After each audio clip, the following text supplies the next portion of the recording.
दुर्भाग्य एक पर एक इनके साथ बहुत सारे हुए। एक दुर्भाग्य ये कि इनके पति नहीं रहे। मेंस के कुछ दिन पहले, शायद 8-10 दिन पहले, 7 दिन पहले, इनकी 10 साल की बेटी की मृत्यु हो गई। परिस्थितियां इतनी आई, उन्होंने मुझे कई बार तोड़ा, मैं कई बार टूटी, कई बार खड़ी हुई, मगर मैंने ये मेरे मन में दृढ़ संकल्प कर रखा था कि मुझे मेरे हस्बैंड को, मेरी दादी सास जो मेरी बाई हैं और मेरी बेटी, उनको प्राउड फील करवाना। गांव के पारिवारिक माहौल से, घरेलू माहौल से निकल के सीधे सिविल सर्वेंट बन जाना, इसीलिए सिविल सर्विस को बोलते हैं जिंदगी में सबसे बड़ा टर्निंग पॉइंट होता है। पूरा गांव बोल रहा है भगवान इनके साथ अच्छा कर दो। तो क्या होता है ना कि जब आपको लगे कि हम खराब स्थिति में हैं, तो ऐसे व्यक्ति को दिमाग में रखिए जो आपसे बहुत खराब स्थिति में था और उसके बाद भी उसने कर दिखा। कितने बच्चे आए थे आप में से? आप सब नए नए बच्चे हैं, समझ में आ रहा है ठीक से? बढ़िया। और ऐसे बच्चे जो कम से कम एक सेगमेंट और कर चुके हैं इसके पहले। कौन सा विषय पढ़ाते हैं? पॉलिटी विकास सर ने पढ़ाया होगा। आया समझ में ठीक से? मस्त एकदम, बहुत बढ़िया। कोई ऐसा बच्चा जिसने कुछ और भी पढ़ा हो पॉलिटी ज्योग्राफी के अलावा? हाँ, क्या पढ़ा आपने? प्रवीण सर ने पढ़ाया। हिस्ट्री पूरी हो गई, समझ में आ गई ठीक से? सवाल पूछो 2-4 सवाल मत पूछो, समझ में आ गया, लेकिन पूछो मत कुछ, है ना? चलिए, मैं भी जब आया तो मुझसे एक व्यक्ति मिलने आए हैं, तो मेरा मन हुआ कि उनको आपसे भी मिलवाता हूं। मिलना चाहेंगे? बुलवाओ उनको, बुलवाओ। उनका परिचय उनके सामने देंगे, अलग से क्या परिचय देना, ठीक है? तो आप इमेजिन कर रहे हैं कौन हो सकता है, अभी आपको बताते हैं कौन है। आप लोग किस साल के एग्जाम की तैयारी कर रहे हैं? जो बच्चे अभी आए हैं, आप कब देंगे एग्जाम? 28 में? अच्छा। और आप कब देंगे भाई साहब सुरज्ञान जी? 31 में? अभी कितने साल के हो? 16.5 साल के हो? वो कह रहा नाबालिग है।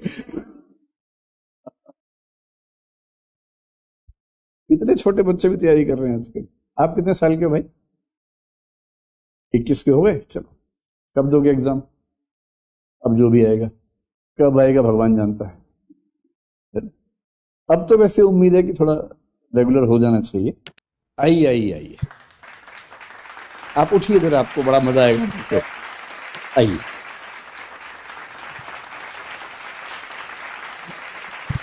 बैठिए, आप बैठिए। इनके चेहरे में इतना बड़ा क्वेश्चन मार्क बना हुआ है कि क्या होने वाला है अब, है ना? अभी आपको बताते हैं। तो जब मैं पिछली बार आया था, पिछली बार या उससे पिछली बार, तो मेरा इनसे मिलना हुआ था। तब मेंस की क्लासेस चल रही थी, और जहाँ तक मुझे ध्यान है कि हम मेंटरशिप वाले उसमें भी थे, और अभी एक कुछ क्लासेस भी देख रही थी और मेंटरशिप वाले में भी जुड़ी हुई थी हमसे। तो ये मुझसे मिली, ये बोले कि मैं RAS का एग्ज़ाम दे रही हूँ मेंस का, लेकिन मुझे उम्मीद बिल्कुल भी है नहीं। तो मैंने उनसे पूछा कि थोड़ा सा बताइए परिचय अपना, क्या कहानी है, कैसे है। तो इनका नाम है रोहिणी गुर्जर, ठीक है? दुर्भाग्य एक पर एक इनके साथ बहुत सारे हो गए। एक दुर्भाग्य ये कि इनके पति नहीं रहे।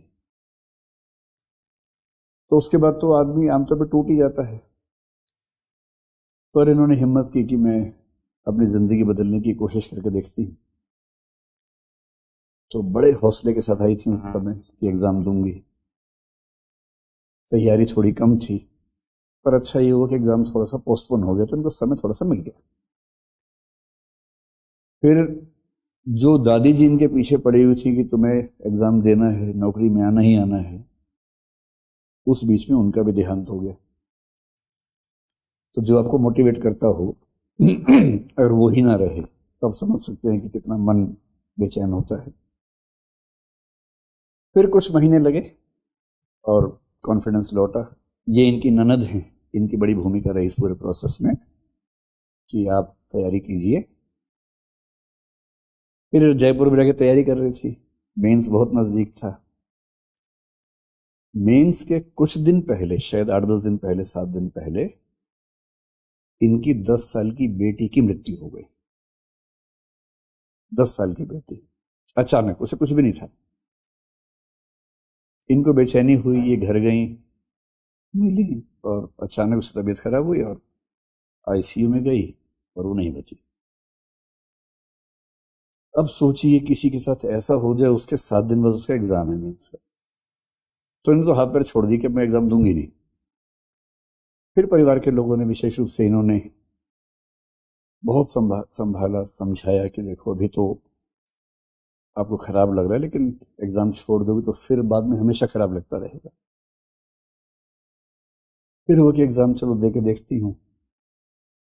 फिर जयपुर आई और एग्जाम के 2 दिन पहले एक्सीडेंट हो गया और एक आंख बंद हो गई। चोट भी आंख पे लगी। 2 दिन बाद मेंस है। 7 दिन पहले एक हादसा घर में हुआ बेटी के साथ। 2 दिन पहले एक्सीडेंट हुआ। एक आंख काम ही नहीं कर रही है, पट्टी बंधी है। एक आंख खुली थी, उससे पूरा मेंस लिखा। और अच्छी बात यह है कि उसके बाद भी सिलेक्शन हो गया है। और अब ये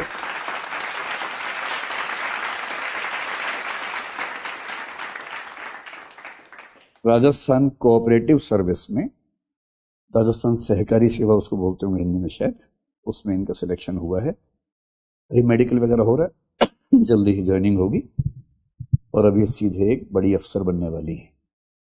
और अच्छी बात यह है कि अभी जो इंटरव्यू वाला प्रोसेस चल रहा है उसमें भी शामिल हुई हैं। इस बार मेंस थोड़ा और बेहतर दिया है। क्या पता कि अगली बार मैं इनका परिचय करवाऊं कि ये आरएस की टॉपर हैं और एसडीएम बन गई हैं, ऐसा कुछ हो गया, क्या पता। ऐसा हो तो कितना मजा आएगा, है ना। तो अभी जब नीचे मिलना हुआ तो मैंने कहा आप आई हैं तो फिर बच्चों से मिल लीजिए। तो जिन जिन को लगता है कि उनकी स्थितियां बहुत खराब हैं, अरे कैसे होगा, तो क्या होता है ना कि जब आपको लगे कि हम खराब स्थिति में हैं, तो ऐसे व्यक्ति को दिमाग में रखिए जो आपसे बहुत खराब स्थिति में था और उसके बाद भी उसने कर दिखाया। और जब जब लगे कि आप बहुत तोप हैं, तो किसी ऐसे तोप को दिमाग में रखिए जो बहुत बड़ा तोप था और कुछ नहीं कर पाया, उससे पैर जमीन पे रहते हैं। और जब लगे कि पैर उखड़ रहे हैं, तब एक ऐसी कहानी याद रखिए कि जो हमसे बुरी स्थिति में था, इससे बुरी स्थिति क्या सोच सकते हैं। इतने सारे हादसे एक पे एक होते गए और उसके बाद भी देखिए, और एक गांव के पारिवारिक माहौल से, घरेलू माहौल से निकल के सीधे सिविल सर्वेंट बन जाना। इसीलिए सिविल सर्विस को बोलते हैं जिंदगी में सबसे बड़ा टर्निंग पॉइंट होता है, एक झटके में चेंज होता है। 2 ही चीजें मोटे तौर पे ऐसी होती हैं, एक होती है शादी, कई लोगों के मामले में जिंदगी एक झटके में चेंज हो जाती है। एक होता है कोई ऐसी बड़ी नौकरी, सिविल सर्विस, या पॉलिटिक्स में इलेक्शन लड़े, आप बन गए एमएलए एमपी अचानक। तो ऐसा टर्निंग पॉइंट, ऐसा पैराडाइम शिफ्ट जिंदगी में बहुत कम लोगों के आता है। तो मैं रोहिणी जी से ये कैसी मैं बोल नहीं पाऊंगी, मेरी रोराई फूट जाएगी, तो रोएंगे तो क्या दिक्कत है, लेकिन आप लोग थोड़ा साथ दीजिएगा, है ना। अभी वो डरी हुई है मंच पे आने से, और उनकी स्थितियां देखते हुए विशेष रूप से। इन बच्चों में सबसे अच्छा कौन है पढ़ने में? कौन बच्चे सीरियसली पढ़ते हैं अच्छे से? सभी। अच्छा, सबसे दुष्ट बच्चा कौन है क्लास में, जो टीचर से बहुत परेशान करता है? लड़कियों में कौन है सबसे दुष्ट, बताओ? है? क्या नाम बोले? वैसे 1-2 लोग इशारा कर रहे हैं एक लड़की के बारे में जो चश्मा पहन के बैठी है। ठीक ठीक समझ रहा हूं मैं, है ना। क्या नाम है आपका? खुशी। तो खुशी आपकी क्लास की तरफ से रोहिणी जी का सम्मान करेंगे, बुके देंगी। आप भी आइए, आप भी आइए, आइए आइए आइए। नहीं, आप बुके लीजिए साथ में। हाँ हाँ।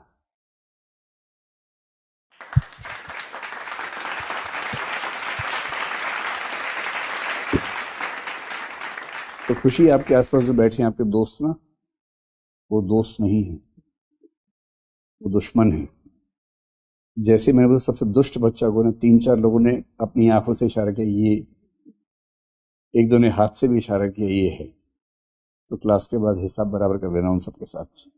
आप समझ ही गए होंगे मैं किसकी बात कर रहा हूँ, है ना। 3-4 की बात कर रहा हूँ, एक की नहीं कर रहा हूँ, क्योंकि आपकी नज़र में एक ही व्यक्ति ऐसा है, 3-4 हैं। अपनी जासूसी बढ़ाइए और देखिए कौन कौन लोग घर के अंदर से लंका ढा रहे हैं। ठीक है, तो अब रोहिणी जी आपके सामने बोलेंगी, उत्साह बढ़ाना है, ध्यान रखिएगा इस बात। लीजिए।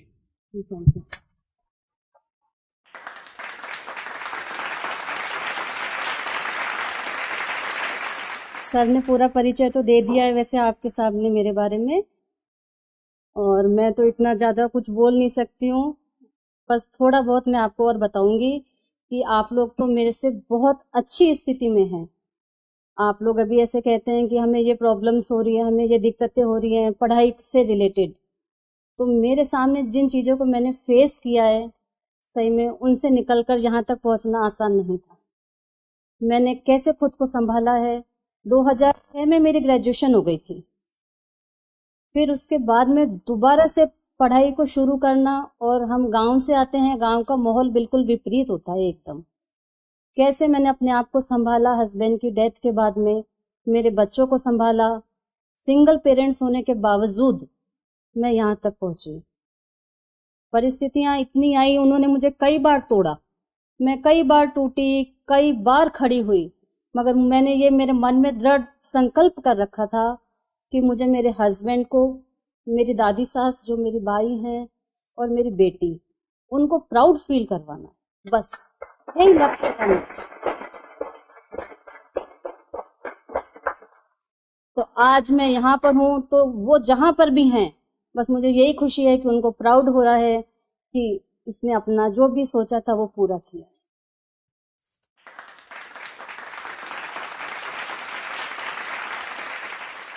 दो लाइन बोलिए आप भी, अच्छी ननद कैसे बनते हैं।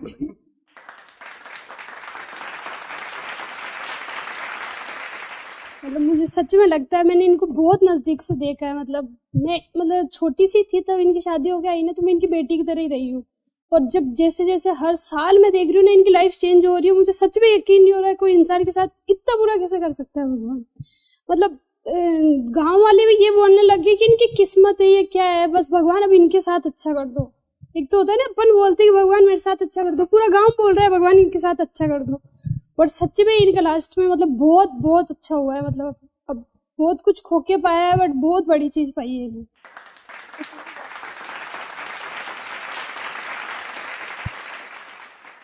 तो अब तो इनके पास आपकी शुभकामनाएं भी अगली बार के लिए, है ना। तैयारी तो है ही, अब तो इतने सारी शुभकामनाएं मिलेंगी तो उसका अलग फायदा होगा।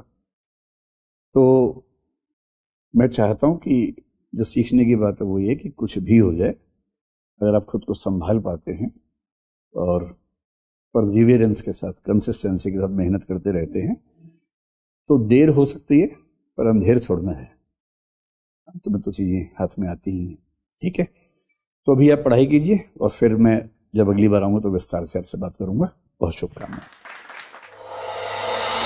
अब एग्जाम की तैयारी को और बेहतर करने के लिए हमारे चैनल को लाइक, शेयर और सब्सक्राइब करना ना भूलें।